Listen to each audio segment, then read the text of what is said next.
Hey, what's up guys? James from Junkyard Fox. Thank you once more for joining me on my knife collection. So this is part 2.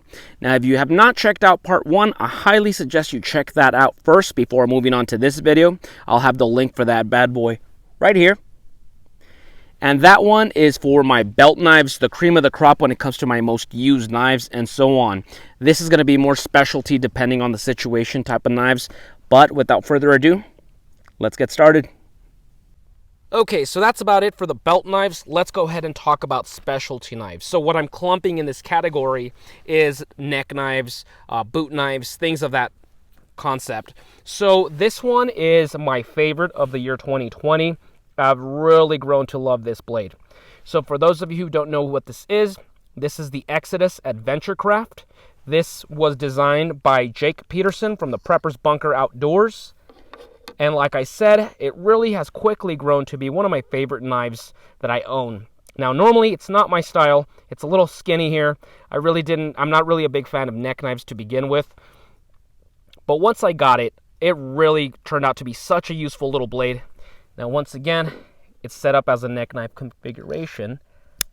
I haven't really been using it during the warm months, but now that it's getting cold and I can use coats, I can wear this and it'll be a little more subtle when I'm out and about. But it's grown to be really useful.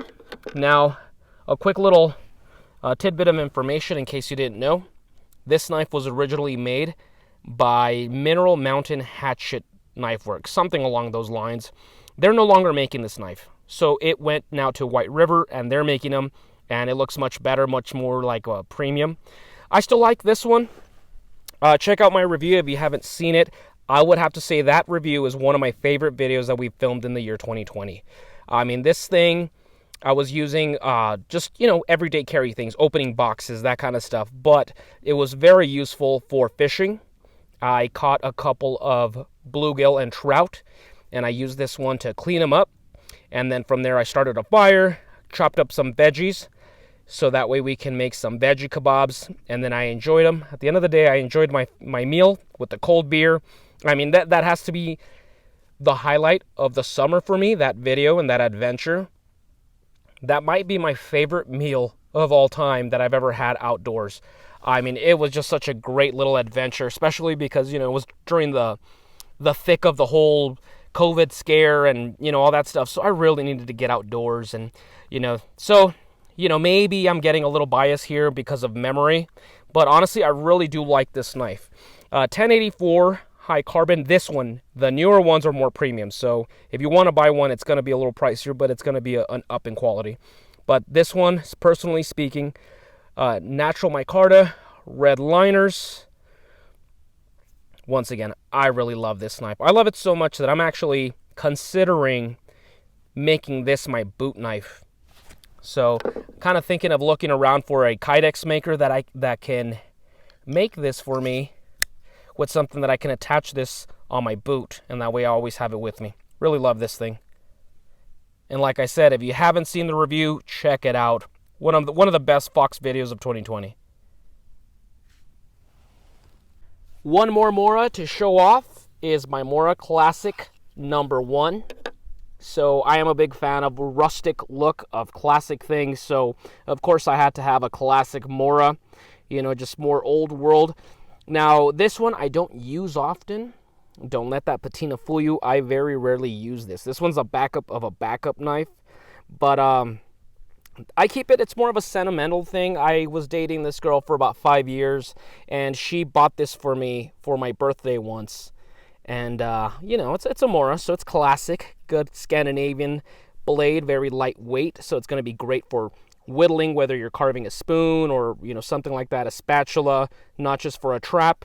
So really good, really like it. It also was my very first boot knife. For longtime viewers, you know that I usually wear cowboy boots and I have a boot knife in there. This was my first one until I graduated to smaller blades. But yeah, good stuff. And now it's time for my official boot knife. And I've gotten this question 1,000 times this year. Is, James Harris, where are your cowboy boots? Well, here they are. I removed them from my foot. But here's my boot. It's still alive. It's still kicking. I just got a little lazy with the whole quarantine thing and these are pretty heavy, especially when you have a boot knife attached to it. So let's talk about my knife. This knife is the LT Wright JX3 knife. So let's get the boot out of here. So this is my official boot knife that I carry on my cowboy boots. Once again, LT Wright, we just talked about them two knives ago. Made in America, made in Ohio, high quality stuff, really great stuff. Now the JX3 was designed by Chris Tanner from Preparedmind 101, and him and LT actually, they sent this as a gift for me so I can test out about several years ago, about 3 years ago. And I just used it for everything from everyday carry tasks, cutting down cardboard, to game processing. So we have a review. Check out the review if you haven't seen it. What did I do with that review? I processed a ground squirrel. No, a rock squirrel. Here in the desert, we have rock squirrels. The most disgusting thing you're ever going to eat in your life.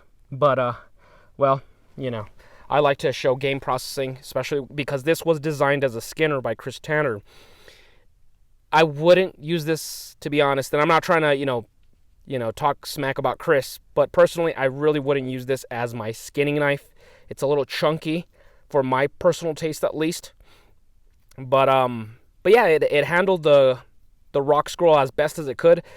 Rock squirrel is such a rubbery, difficult animal to process and then later to eat that any knife, it doesn't matter which knife, you're going to have trouble with it. But this handled it, and of course I've used it to chop up some veggies and stuff. So it's a good little neck knife. I'm sorry, a boot knife. A2 steel, which is pretty rust resistant, though you can tell that mine has rust. And that's not the fault of the knife. That's just because I have it on my boots, and guess what? I'm walking around in mud and rain and snow sometimes, and I forget to, you know, pull out the blade and clean it up, wipe it. So that's entirely my fault.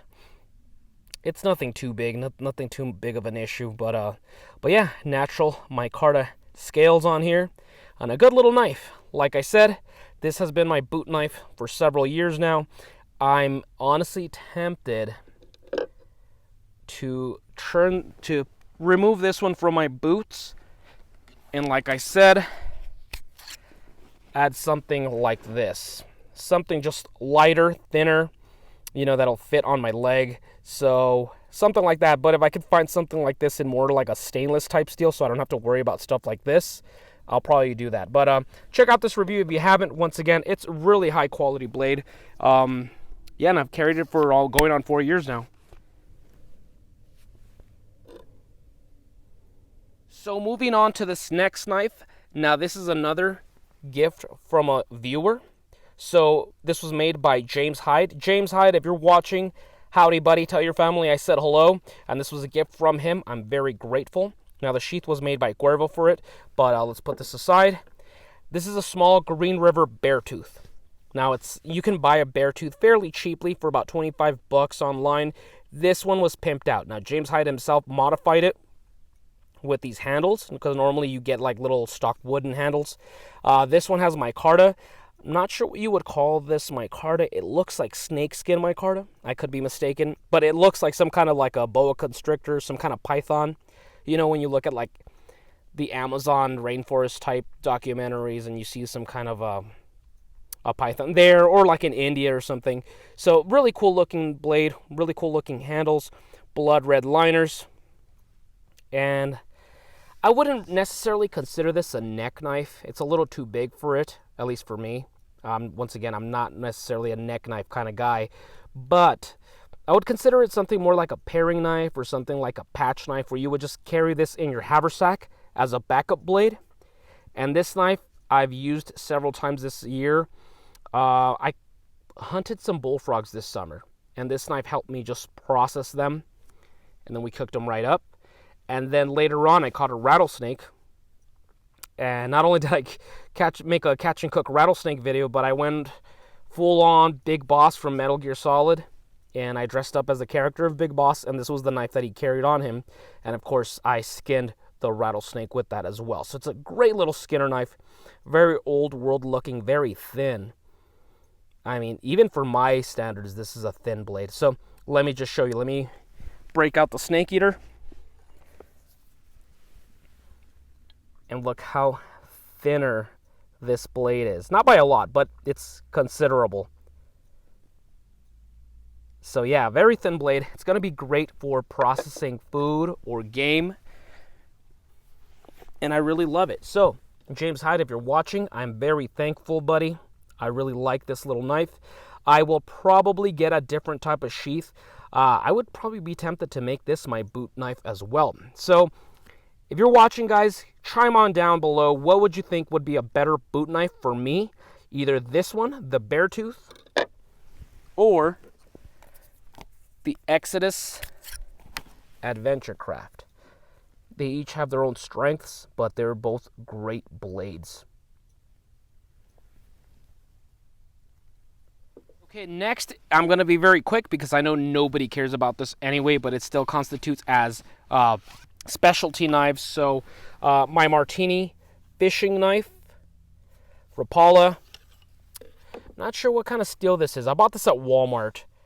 Back when I was first getting into fishing and I didn't want to, spend a lot of money. So it's a decent little fishing knife, a little fillet knife, when you're filleting some catfish. There's a little bit of bend to it. So obviously this is not going to be your belt knife. It's a little too fragile for that.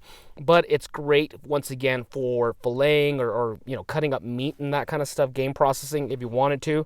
Once again, I bought it at Walmart. It wasn't expensive, maybe like $20. Wooden handle, once again, I'm not entirely certain what the steel is. I'm going to guess it's some kind of stainless because look how good it looks. But yeah, so that's my fishing knife. I am quite fond of fishing, even though I'm a terrible fisherman. Decent little sheath if you wanted to wear that on your belt.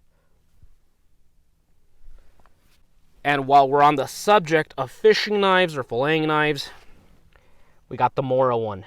Now, of course, Mora sent this to me last year. I do have a review on it. Same thing. It's a fillet knife. So this one has a little less flex to it, but there is still flex. I know this one is 12C27N stainless, 12C27 stainless steel, just like the Consbull, their usual stainless types. A good little knife. This one, I would say, is a superior fishing knife. The rubbery handles, the higher visibility, little segments here, which I think this is the ugliest color in the world in my opinion, that highlighter color. Sometimes I see people wearing this like on a t-shirt or like a jersey, and I'm like, why would you ever wear that? Sorry, I'm James Harris, the fashion police over here, but yeah, I hate that color, but it makes sense. Once again, in a pragmatic, being realistic, you don't want to, you drop this somewhere like in a stream, it'll be easier to find than something that's wooden like this. And like I said, this is wood. It can, it can get soaked with water. It can eventually start cracking. This is plastic and rubber. So as cool as this looks, very old world, this one's just going to be realistically the better choice, and it is more comfortable. So if you're a fisherman, check out this review. I really like it. The sheath is also superior because it's plastic. It pops in, and of course all this air, these vents, is going to allow for some drawing as opposed to a little crappy leather sheath that, leather's not entirely good for water.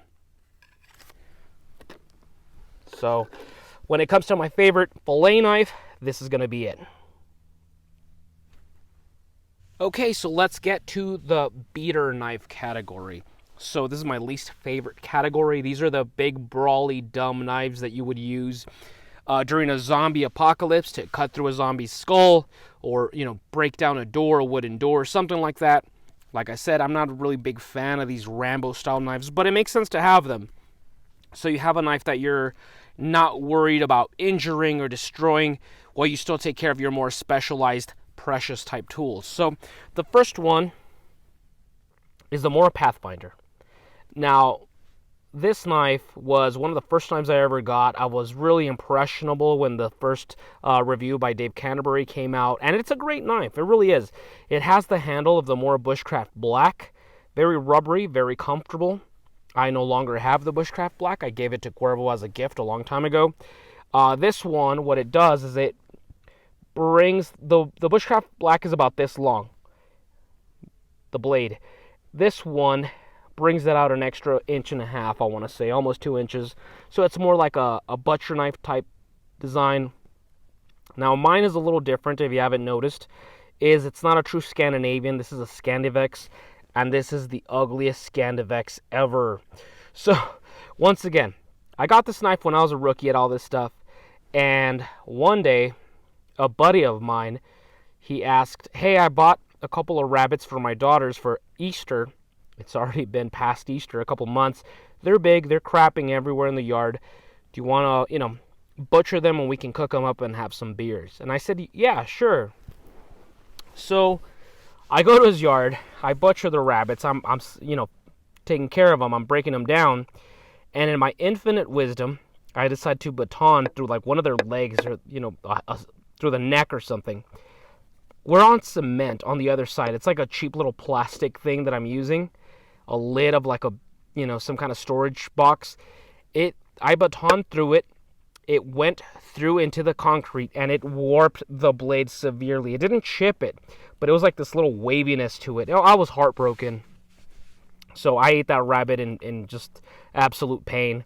So I took it to a place that says that they could take care of it, but they only made it worse, in my opinion. Now, they made it fixable. There's no warping on it, but they really just made it such a round Scandivex that it really just doesn't even act like a Scandi anymore. So it's been relegated to just be used as, a knife that I don't care about if I want to do some heavy, stupid batoning or whatever.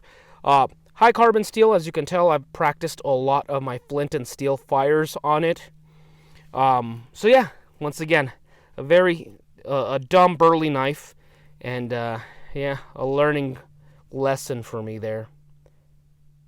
So here's another large knife that I never really took to. You would think I would, but I never really did. So last year I bought the old Hickory butcher knife. I don't know what it's called.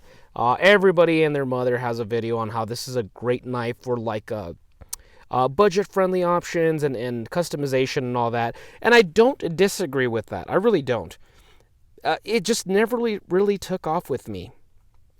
So for those of you who don't know, Old Hickory is a classic American cutlery company. They started around 1924, if I'm correct. I mean, I could be mistaken. So if I am, I'll annotate it below. But high carbon steel, to this day, is still going strong. So it's very rustic. It's very old world. However, by the time I got this, I already had this. So in my opinion, the Green River is superior to in every way, if we're just discussing the knives. Like if we're just, now of course if you wanted to get this knife to practice modification and making your own cap parts and stuff, then of course this one's going to work better. But just from knife to knife, this one's the thinner one, this one's the more precise one, and it's even sharper from the factory.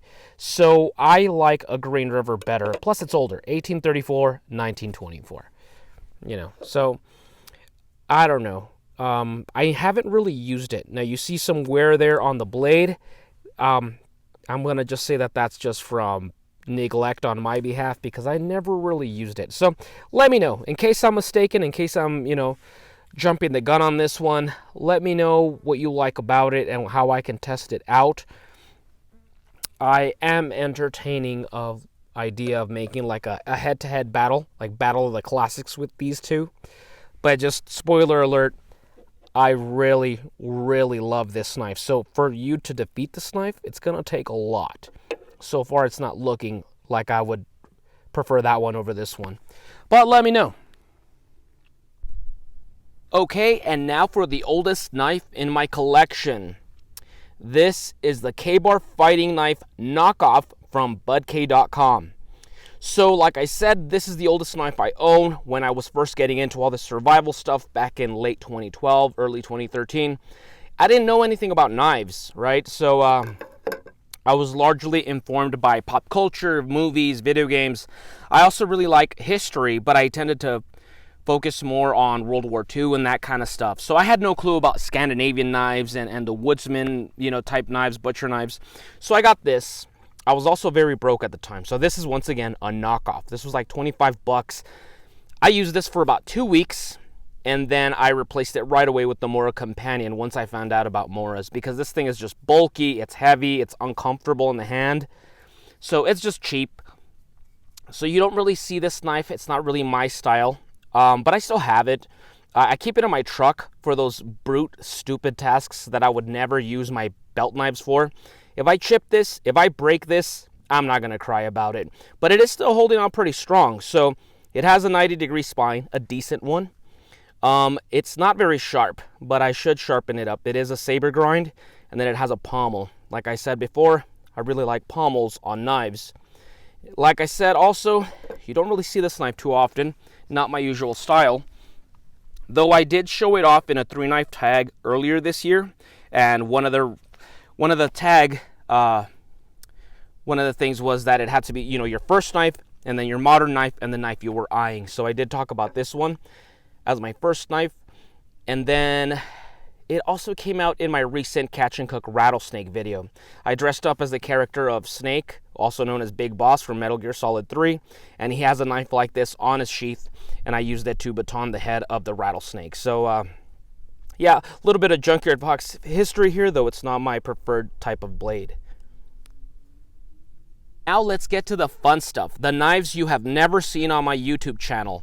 Now, in case you do follow me on social media like Instagram, you might have seen a picture here and there, but overall they don't really have a large presence there either.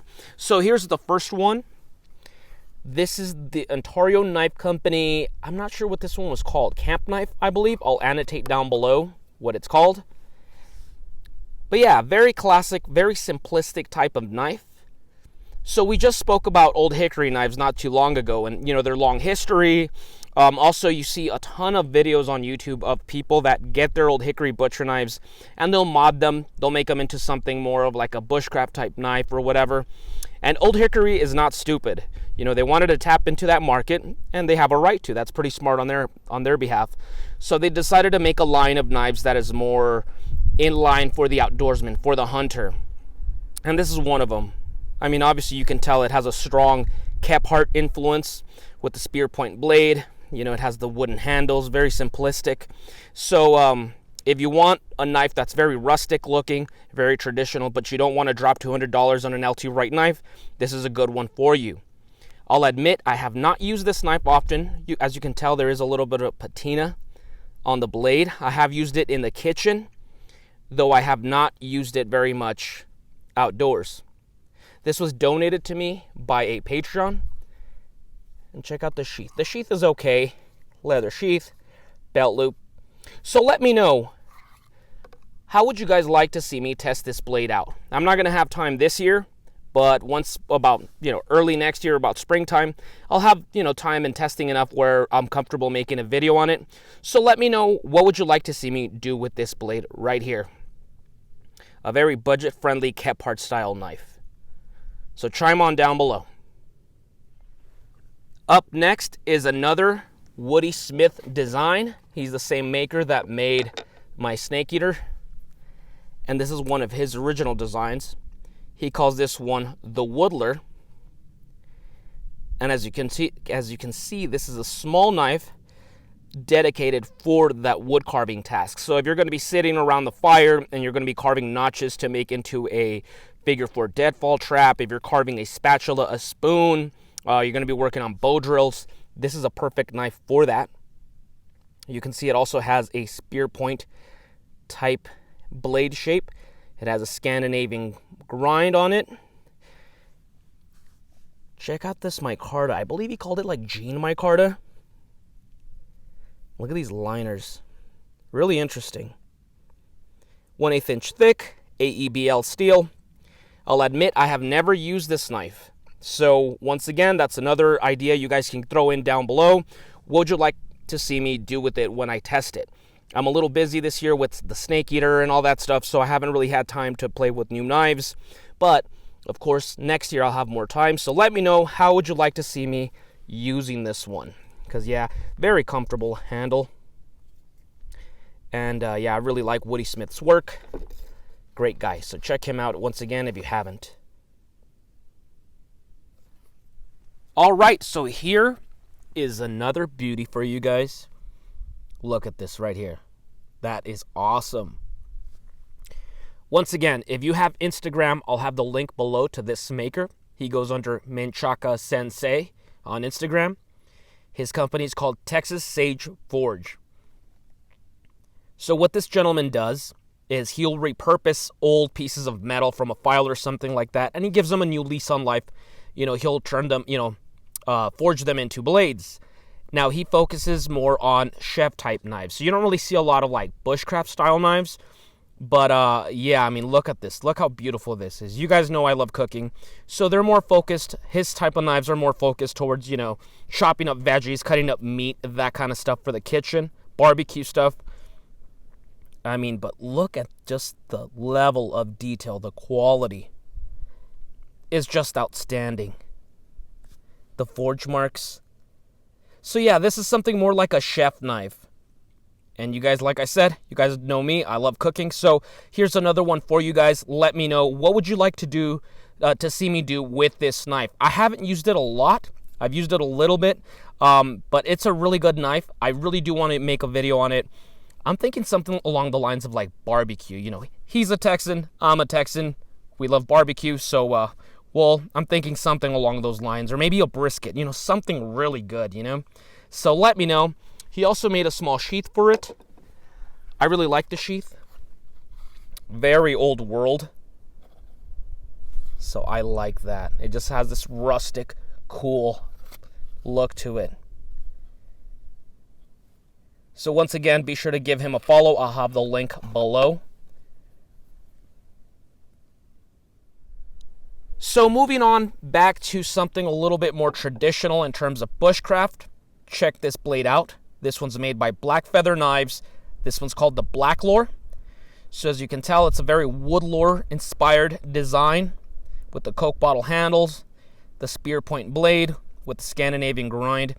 Now, to the best of my knowledge, Blackfeather Knives are no longer around. The maker, Joe Honeycutt, yeah, I don't think he makes knives anymore. In fact, I was friends with him on social media, and he kind of just disappeared. So, yeah, I don't think he's making them anymore. It's such a shame because he had a really great selection of knives.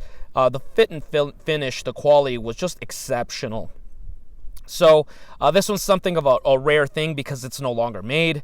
Now, I got this knife a long time ago. I want to say early, and probably the first year of Junkyard Fox. I decided to do something like a horror film, a short Halloween type film. Unfortunately, that video just never happened. We just didn't have the resources then. I don't even think we have the resources now to pull that off. So, yeah, it just never was used. So I kind of kept it in wraps for that video. That video never happened. So it just stayed at my house, and I never even used it. So, what a shame. But, yeah, 01 tool steel. I've come to really get annoyed by 01 tool steel sometimes because, like I said, I've never even used this blade, and it has rust marks on it. So yeah, that's just aggravating. I wanted to keep this one pristine for that story, but yeah, there's a little bit of like wear on it. So yeah, I'm realistically just gonna sell this. I'm giving up on that story. I don't think it's gonna happen anytime soon. But really great knife, really pretty. Really love those colors. They remind me of like a General Grievous from Star Wars. And last but not least, look at this beauty right here. This knife is made by Nick Batchel. Once again, I'll have the link down below to his website. This guy is a prodigy. This guy makes some beautiful blades, and he does it all old world style too. So as you can tell, he has a very rustic look to his blades.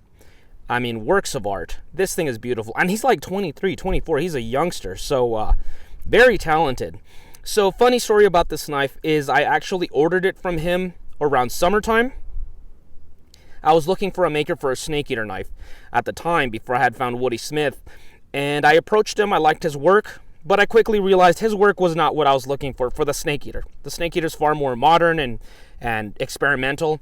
He does something a little bit more old world, something you'd see like in a Revenant movie, in a Western film. So once I found Woody Smith to make the snake eater, I still wanted to get a knife from Nick, so I just commissioned him to make something, his style, And he knew that we had talked about the Green River knife as being one of my influences, so he decided to make his own rendition of the Green River, just a little bit more, of course, upscale. And I feel like he added some Bowie knife influences as well, like a guardless Bowie. Of course, it has this wedge up here, clip point, flat grind. It's a stick tang, so it's not a full tang the way we're used to. It ends in a butt cap over here. It's 80 CRV steel, carbon steel, I believe, and just very beautiful. Here's the sheath for it. Once again, very old school with this right here, where old woodsmen would ride through their sash. Turns out I don't really like this sheath for using in real life, but still really beautiful. Once again, I'll have the link down below so you can check out his work. I consider this one like my Bowie knife. I don't think I'm going to use it often. Probably once in a while, like in a hunting trip, but yeah, just absolutely beautiful. Well, folks, that's all. That's my entire knife collection. I hope you enjoyed it. With that being said, we just finished in the nick of time as well, because the winds are really starting to pick up, and wind is so annoying. It messes with audio, so hopefully the mic didn't get too disturbed by these winds, but we just finished, so fingers crossed this video comes out smooth. I'll have the links down below to the websites and the Instagram pages of these lesser known knife makers. As you can see, they are very talented. And, with the holidays around the corner, hey, it helps to push the little guy, the craftsman, the small business, so they can get a couple sales. I'll also have the links to my Amazon store if you're interested in purchasing one of these knives that would be available there, such as the Mora Fillet knife, the LT Wright JX3, and so on. And when you purchase from there, it throws a couple cents our way so we can keep getting out here and making videos. With that being said, guys, that's about it for me. Comment down below how you would like to see me test out these other blades, because I'm running short on ideas right now, so I like to do something different, So let me know down below. Give me a thumbs up, and I am out of here. It is getting pretty cold. So thank you for watching. We'll see you guys next week. Now go outside and get your boots dirty.